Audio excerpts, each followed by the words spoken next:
ಅಮೆರಿಕದಿಂದ ಗಡೀಪಾರಾಗಿದ್ದ ಮುಂಬೈ ದಾಳಿಯ ಆರೋಪಿ ತಹೂರ್ ರಾಣಾನನ್ನ ಭಾರತಕ್ಕೆ ಕರೆತರಲಾಗಿದೆ. ಎನ್ಐಎ, ರಾ, ಸ್ವಾಟ್ ತಂಡಗಳು ಅಮೆರಿಕಕ್ಕೆ ತೆರಳಿ ನಿನ್ನೆ ವಿಶೇಷ ವಿಮಾನದಲ್ಲಿ ರಾಣಾ ಜೊತೆ ಭಾರತಕ್ಕೆ ಹೊರಟಿದ್ರು. ಇಂದು ಮಧ್ಯಾಹ್ನ 2:39ರ ಸುಮಾರಿಗೆ ರಾಣಾ ಇದ್ದ ವಿಮಾನ ದೆಹಲಿಯಲ್ಲಿ ಇಳಿಗಿತ್ತು. ಅವರನ್ನ ದೆಹಲಿಯ ತಿಹಾರ್ ಜೈಲಿನಲ್ಲಿ ಇರಿಸುವ ಸಾಧ್ಯತೆ ಇದೆ.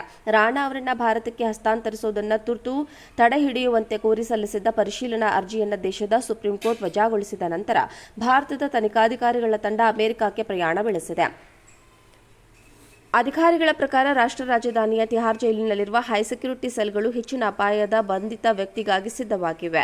ಎನ್ಐಎ ಇತ್ತೀಚೆಗೆ ಅವರ ಪ್ರಕರಣವನ್ನು ಮುಂಬೈನಿಂದ ದೆಹಲಿಗೆ ವರ್ಗಾಯಿಸುವ ಬಗ್ಗೆ ನ್ಯಾಯಾಲಯದ ಆದೇಶವನ್ನು ಪಡೆದುಕೊಂಡಿದೆ.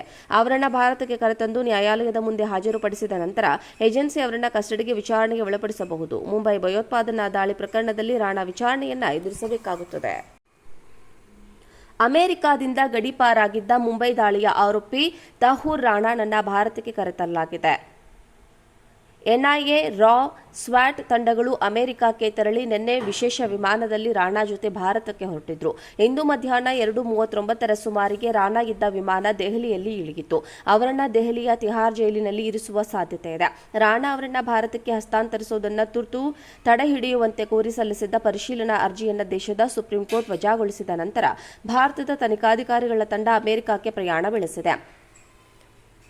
ಅಧಿಕಾರಿಗಳ ಪ್ರಕಾರ ರಾಷ್ಟ್ರ ರಾಜಧಾನಿಯ ತಿಹಾರ್ ಜೈಲಿನಲ್ಲಿರುವ ಹೈಸೆಕ್ಯೂರಿಟಿ ಸೆಲ್ಗಳು ಹೆಚ್ಚಿನ ಅಪಾಯದ ಬಂಧಿತ ವ್ಯಕ್ತಿಗಾಗಿ ಸಿದ್ಧವಾಗಿವೆ.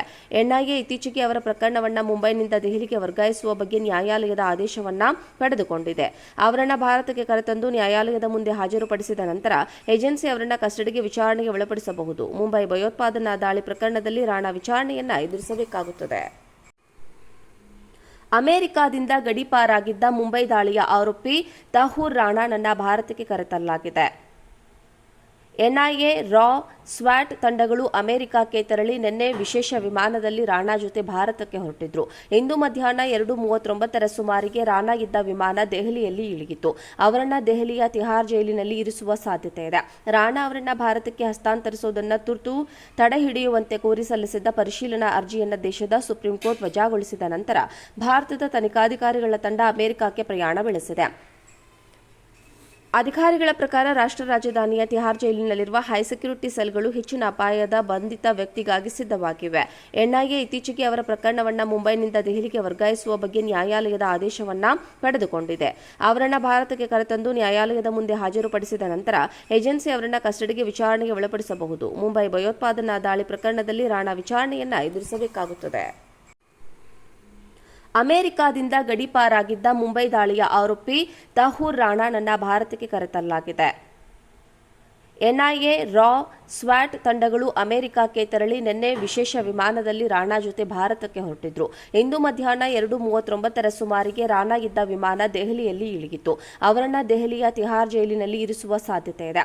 ರಾಣಾ ಅವರನ್ನ ಭಾರತಕ್ಕೆ ಹಸ್ತಾಂತರಿಸುವುದನ್ನು ತುರ್ತು ತಡೆಹಿಡಿಯುವಂತೆ ಕೋರಿ ಸಲ್ಲಿಸಿದ್ದ ಪರಿಶೀಲನಾ ಅರ್ಜಿಯನ್ನು ದೇಶದ ಸುಪ್ರೀಂಕೋರ್ಟ್ ವಜಾಗೊಳಿಸಿದ ನಂತರ ಭಾರತದ ತನಿಖಾಧಿಕಾರಿಗಳ ತಂಡ ಅಮೆರಿಕಕ್ಕೆ ಪ್ರಯಾಣ ಬೆಳೆಸಿದೆ.